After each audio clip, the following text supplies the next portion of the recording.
Bismillahirrahmanirrahim. Assalamualaikum warahmatullahi wabarakatuh. Alhamdulillah wassalatu wassalamu ala Rasulillah Sayyidina wa maulana Muhammad ibn Abdillah wa ala alihi wa sahbihi wa mawalah, amma ba'd. Puji syukur kehadirat Allah Subhanahu wa taala, salawat dan salam kita hadiahkan kepada junjungan kita Baginda Nabi besar Muhammad sallallahu alaihi wasallam. Mudah-mudahan kita mendapatkan syafaat beliau di yaumil akhir kelak. Amin ya rabbal alamin. Baiklah, pada kesempatan kali ini dalam rangka memenuhi tugas ujian akhir semester mata kuliah studi hadis di Indonesia yang diasuh oleh pembimbing kita, yaitu Ustazah Dr. Juli Julaiha Pulungan. Maka daripada sesuai dengan tugas yang diamanahkan, bahwa mahasiswa wajib melakukan kritik book ya, atau mengkaji buku kitab-kitab hadis yang dikarang oleh ulama Indonesia. Yang pada kesempatan kali ini kita akan membuka kitab Arba'una Hadisan Tata'allaqu bimabadi Nahdlatul Ulama yang ditulis oleh Hadratus Syekh Kiai Haji Hasyim Asy'ari Al-Jumbani, ya, seorang pendiri Nahdlatul Ulama yang beliau juga adalah ulama besar yang sampai sekarang namanya masih kita ingat dan jasanya masih sungguh sangat besar bagi kita semua. Baiklah, judul kitab ini adalah Arba'una Hadisan Tata'allaqu bimabadi Jam'iyyati Nahdlatul Ulama, dikarang oleh Hadratus Syekh Hasyim Asy'ari, yang mana kitab ini isinya atau tujuan penulisannya adalah mengaitkan asas-asas berdirinya Nahdlatul Ulama dengan hadis-hadis Nabi SAW, di samping juga sebagai prinsip utama berdirinya Nahdlatul Ulama mestilah sesuai dengan asas-asas yang disabdakan oleh Rasulullah. Karena adalah satu ciri khas Ahlus Sunnah wal Jamaah, yaitu berpegang teguh terhadap Al-Quran dan Sunnah baginda Rasulullah SAW dengan cara-cara yang benar. Maka daripada itu Kiai Haji Hasyim Asy'ari menuliskan kitab hadis ini supaya menjadi pegangan bagi para pendiri, bagi para penerus, bagi para pejuang NU atau Nahdlatul Ulama. Baiklah, isi daripada kitab hadis ini adalah 40 hadis yang ditulis oleh Kiai Haji Hasyim Asy'ari dari berbagai riwayat. Dari berbagai riwayat beliau dapatkan dari berbagai kitab juga. Kemudian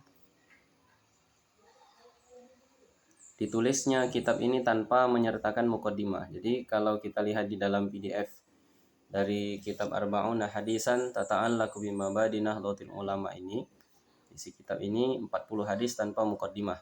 Jadi begitu cover langsung masuk kepada hadis yang pertama, kedua sampai hadis yang ke-40.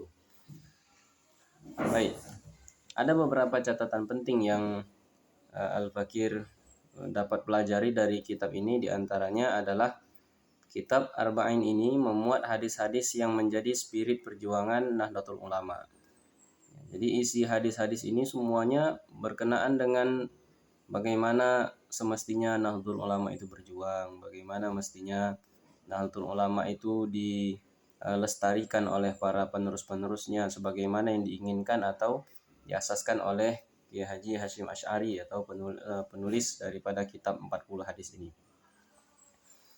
Nah, kemudian menelaah satu persatu dari 40 hadis ini, kita akan merasakan seakan beliau memberikan petuah atau prinsip-prinsip perjuangan dakwah NU. Nah, ini kalau kita mengaji kitab hadis ini, maka kita akan seolah merasakan bahwa Kiai Haji Hasyim Asy'ari sedang menyampaikan nasihat-nasihat, prinsip-prinsip yang mesti kita perpegangi dalam memperjuangkan dakwah Nahdlatul Ulama sebagaimana yang beliau harapkan. Terlebih prinsip yang bersandar pada satu persatu matan hadis. Nah, ini kita nanti bisa lihat di masing-masing matan-matan hadis itu isinya adalah nasihat-nasihat yang sungguh sangat-sangat penting. Baik, catatan penting yang lainnya adalah kita bisa melihat di dalam kitab ini, hadis pertama bicara tentang agama adalah nasihat atau ad-dinun nasihah. Itu hadisnya familiar ya. Kita sudah sangat mengenal dengan baik hadis tersebut. Ya. Di dalam hadis kitab hadis Arba'in Imam An-Nawawi juga ada ad-dinun nasihah.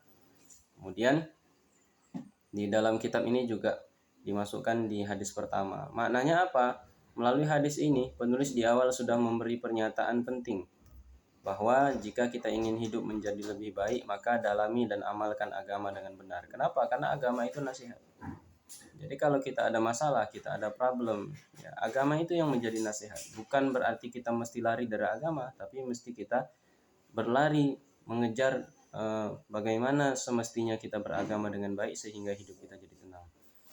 Nah, di hadis kedua, ini hanya beberapa hadis saja yang Al-Fakir sertakan dalam slide ini. Selebihnya nanti bisa kita lihat bersama-sama di dalam PDF ya, kitab Arba'in Syekh Hashim Asy'ari. Hadis yang kedua menyatakan bahwa dalam mengamalkan nilai-nilai agama maka serahkanlah sesuatu urusan atau segala urusan itu kepada ahlinya. Kenapa? Karena kalau suatu urusan itu tidak diserahkan kepada ahlinya, maka tinggal tunggu saja kehancurannya. Nah, di hadis kedua ini ya Haji Hashim Asy'ari seolah sudah menyatakan bahwa dalam kepengurusan agama ini kita mesti serahkan segala sesuatu pada ahlinya. Sehingga kalau bukan ahlinya yang mengerjakan satu urusan itu, maka urusan itu tidak akan selesai atau akan menjadi rusak karena yang diatasi oleh bukan ahlinya. Baik. Kemudian keluasan rujukan kitab hadis yang digunakan oleh Hadratus Syekh. Nah, ini jadi catatan penting juga. Dalam menghatamkan kitab Arba'in, kita dapat menyinggahi ragam kitab hadis yang dipilih oleh Hadratus Syekh. Mulai dari Kutubus Sittah hingga di luar daripada Kutubus Sittah. Jika yang awal sudah sangat familiar, kita sudah kenal ya. Sudah kenal kita dengan Kutubus Sittah. Sudah hafal, sudah mengetahui dengan jelas. Maka kategori kedua bisa dibilang masih kurang dikenal, seperti misalnya dalam kitab hadis ini dimuat riwayat daripada Imam Ibnu Abi Dunya, kemudian riwayat daripada Imam Al-Bazzar, kemudian riwayat atau kitab-kitab hadis dari Imam Abu Nuaim ataupun Imam Al-Baghawi dan lain-lain sebagainya. Jadi kitab ini mencakup Kutubus Sittah dan kitab-kitab hadis yang lainnya, walaupun kita katakan bisa mewakili hanya beberapa hadis saja. Nah, kemudian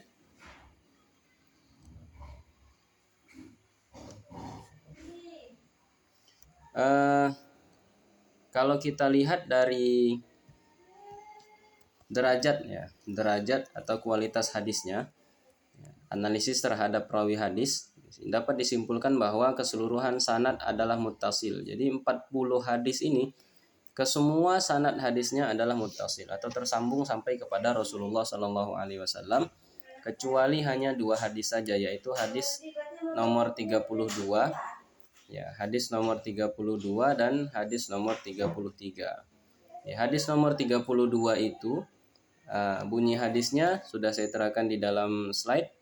La tazalu ummati bi khairin ma akhazul ilmu an akabirihim. Rawahu Abu Nuaim fil Hilyatil Awliya. Nah, hadis yang ke-33 an Muhammad bin Sirin qala inna hadzal ilma dinun fanzuru amman ta'khudhu dinakum. Ya, ini adalah hadis yang ke-32 ini diriwayatkan oleh Imam Tabrani, statusnya mauquf ya. Jadi hanya sampai kepada sahabat saja. Nah, hadis yang nomor 33 diriwayatkan oleh Imam Ad-Darimi. Ya, Imam Ad-Darimi juga terdapat di dalam kitab riwayat Muslim. Statusnya adalah maqtu berdasarkan penelitian hadis yang telah dilakukan. Nah, kalau kita bicara tentang klasifikasi umum atau tema hadis yang dibincangkan di dalam kitab ini, kita bisa mengklasifikasikan di antaranya hadis nomor 1, 7, 8, 9, 10, 11, dan 27 itu bicara tentang soal dakwah atau amar ma'ruf nahi mungkar. Kemudian hadis nomor 2 dan hadis nomor 12. Tadi hadis nomor 2 sudah kita bacakan, ya kan? Apabila satu urusan itu tidak diserahkan kepada ahlinya, maka tunggulah kehancurannya. Hadis nomor 2 dan 12 itu bicara tentang soal kepemimpinan. Hadis nomor 3, 4, 5, dan 6 bicara tentang soal ibadah. Hadis nomor 28, 29, 32, 40 isinya keharusan mengikuti sunnah dan khulafaur rasyidin. Ini ada prinsip ya. Jadi prinsipnya NU itu, prinsipnya Nahdlatul Ulama itu pertama dakwah amar ma'ruf nahi mungkar, kemudian punya prinsip kepemimpinan, kemudian punya prinsip bagaimana beribadah, kemudian punya prinsip bagaimana ittiba atau mengikuti sunnah dan mengikuti khulafaur rasyidin. Dan yang paling banyak dari 40 hadis yang ditulis oleh Kiai Haji Hasyim Asy'ari ini adalah hadis berkenaan dengan akhlak, yaitu nomor 13, 14, 15 itu ada di slide sampai nomor 37 dan 38. Itu isinya adalah akhlak. Jadi secara tidak langsung ya, beliau menuliskan kitab hadis ini menyatakan bahwa seorang yang mengikuti manhajnya Nahdlatul Ulama itu mesti berakhlak. Kenapa? Karena begitu banyak hadis Nabi SAW yang bincang tentang akhlak dan disertakan di dalam kitab hadis ini. Nah, adapun hadis nomor 16, 18, 22, 39 isinya tentang persatuan.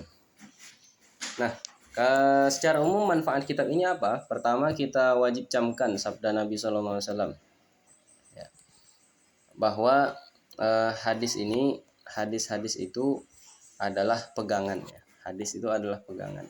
Karena baginda Rasulullah SAW pun menyampaikan dalam sabdanya, taraktu fikum amrayni lan tadhillu ma in tamassaktum bihima kitaballah wa sunnati rasuli aw kama qalahu nabi. Aku tinggalkan kepada kalian dua perkara yang tidak akan tersesat orang yang berpegang pada keduanya, yaitu Al-Qur'an dan sunnah Rasulnya. Nah, di antara manfaat kitab ini ya, karena Nahdlatul Ulama itu berkembang pada ya, masa penjajahan ya. Pada masa penjajahan di saat itu kita masih dijajah oleh Jepang. Dan ketika itu Jepang sedang gencar-gencarnya melancarkan politik kerjasama. Sebenarnya tujuan mereka ada, yaitu untuk menguasai sumber daya yang ada di Indonesia. Ya, namun dengan asas atau dengan alasan kerjasama. Maka bagaimana sikap Nahdlatul Ulama sebagaimana yang disampaikan oleh Kiai Haji Hasyim Asy'ari dalam kitab hadis yang beliau tuliskan? Beliau menyampaikan kepada melalui lisan anaknya bahwa dalam hadis nomor 15 itu, kitab yang beliau tulis, bunyi hadisnya, ista'inu ala injahil hawaiji bil kitman fa inna kulladzi ni'matin mahsud. Ya, hadis nomor 15 ya. Jadi secara tidak langsung ya, Haji Hasyim Asy'ari menyatakan, jangan lupa ini zaman perang penuh dengan tipu muslihat. Nippon yang mabuk kemenangan akan mempertahankan kemenangannya dengan mati-matian. Tiap gejala kekalahan yang dialami akan membuat sikap berang yang membabi buta. Siapa yang menghalang-halangi kemauannya akan disapu bersih dengan tangan besi. Apa salahnya? Nah, ini dia pesan daripada Kiai Haji Hasyim Asy'ari. Apa salahnya kita yang lemah ini seolah-olah bekerja sama, keluar seolah-olah untuk kepentingan Nippon, tetapi ke dalam untuk kepentingan nasional dan memperkokoh kedudukan umat Islam. Selain itu, politik kerjasama ini merupakan kesempatan paling baik dan tidak setiap kali bisa kita alami untuk menghidupkan penggerak potensi Islam. Jadi, fa'in ista'inu ala injahil hawaij bil kitman. Untuk mencapai sesuatu itu dengan sembunyi-sembunyi. Ini adalah politik yang dilakukan oleh Nahdlatul Ulama sebagaimana yang diajarkan oleh Haji Hasyim Asy'ari. Kitman, dengan sembunyi-sembunyi. Tapi hati-hati, fa'inna kulladzi ni'matin mahsud. Segala sesuatu yang diajarkan atau segala sesuatu yang diberikan ya, berupa kabar-kabar baik yang diberikan oleh Jepang kepada Indonesia, maksud itu pasti ada ada kedengkian di dalamnya, ada hasad di dalamnya. Ini mesti dihati-hatikan. Ini prinsip dasar. Nah, kemudian manfaat lain daripada kitab ini, manfaat lain daripada kitab ini adalah diantaranya menjadi pegangan dan sampai sekarang masih dikaji oleh santri-santri Nahdlatul Ulama. Ya, sampai sekarang masih dikaji oleh santri Nahdlatul Ulama. Kitab hadis ini menjadi kitab pegangan prinsip hidup seorang yang mengikuti gerakan atau mengikuti pandangan Nahdlatul Ulama. Ini manfaat kitab ini luar biasa, Masya Allah. Isi hadisnya adalah isi tentang prinsip-prinsip kehidupan. Nah, di samping itu, upaya kita untuk melestarikan hadis Nabi SAW itu bagaimana? Ya, di antaranya adalah membuat kajian hadis. Ini sudah kami lakukan juga, membuat kajian-kajian hadis, kemudian menggagas majelis talaki bil musyafahah atau talaki membaca hadis lisan ke lisan dengan guru. Nah, itu sudah kita gagas, khususnya di Kabupaten Langkat kita sudah menggagas itu dan kita mengikuti majelis-majelis kajian-kajian hadis. Kemudian melestarikan karya ulama Nusantara dalam bidang hadis. Ini yang sedang kami fokuskan adalah bagaimana melestarikan karya-karya daripada Al-Musnid Syekh Muhammad Husni Ginting, kemudian karya-karya ulama-ulama lain yang ada di Kabupaten Langkat. Ini yang masih dalam fokus kami. Kemudian mengenalkan kepada masyarakat tentang Rasulullah melalui majelis sholawat dan burdah. Ya, majelis sholawat, jadi masyarakat itu dikenalkan dulu dengan kebiasaan Rasulullah, dengan hal-hal yang disenangi oleh Rasulullah, dikenalkan dulu dengan sunnah, dengan cara mengenalkan hal-hal yang mereka suka. Jadi daripada mereka bermain musik, lebih bagus mereka bermain qasidah atau bermain hadroh, bersolawat untuk Rasulullah SAW. Dan alhamdulillah upaya-upaya yang kami lakukan ini, ya, ini mendapat respon baik daripada masyarakat. Demikian mungkin yang bisa kami sampaikan dalam presentasi kali ini.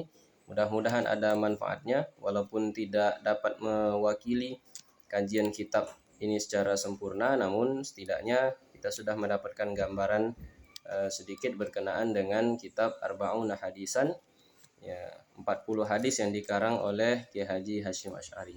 Wallahu a'lam bishawab. Wa ilaihil marji' wal ma'ab. Assalamualaikum warahmatullahi wabarakatuh.